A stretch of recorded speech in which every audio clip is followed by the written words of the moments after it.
Mira pre, alam nyo ba na yung winawagway natin na watawat ng Pilipinas, hindi kasali ang mga Moro sa walong sinag ng araw nito? Si Karnal. At hindi lang chismis ito, historikamente, fact yan. Bakit?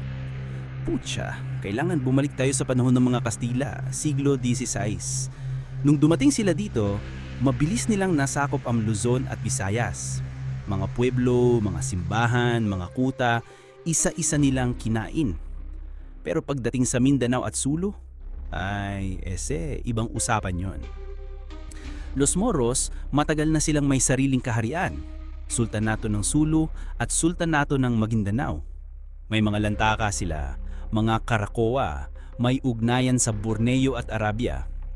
Ang mga Kastila, ilang siglo nilang tinangkang sakupin, pero lagi silang talo.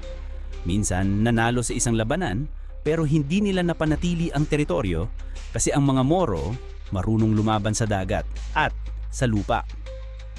Tingnan mo to pre, Siege of Jolo noong 1876. Nagdala ang mga Kastila ng higit sa 9,000 sundalo.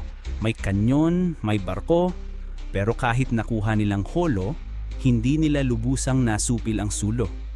May mga kontra-atake, may mga raids, at sa bandang huli, iniwan din nila.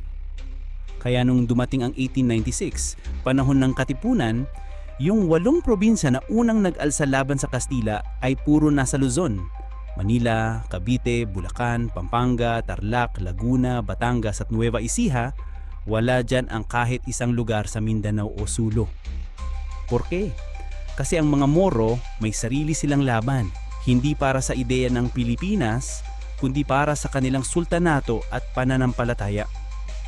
Kaya nung ginawa ni Emilio Aguinaldo at ng mga revolusyonaryo ang watawat, ang 8 sinag ng araw, simbolo yon ng pagkakaisa ng mga probinsya na nag-alsa para sa iisang bansang Pilipinas. At sa totoo lang pre, sa paningin nila noon, hindi kasama ang Mindanao sa bansang yon. Mira hindi ko sinasabi to para hatiin tayo. Sinasabi ko to para gisingin ka. Para maalala ng bawat Moro na may sarili tayong kasaysayan ng pakikibaka. Na kahit hindi kinilala sa bandila, hindi ibig sabihin mahina tayo. Ang ibig sabihin lang, magkaiba ang laban natin noon. At kung gusto nating makilala ang totoo nating papel sa kasaysayan, kailangan nating ikwento ito ng malinaw.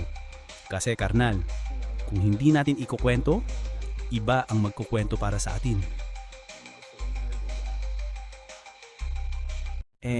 Mira pre,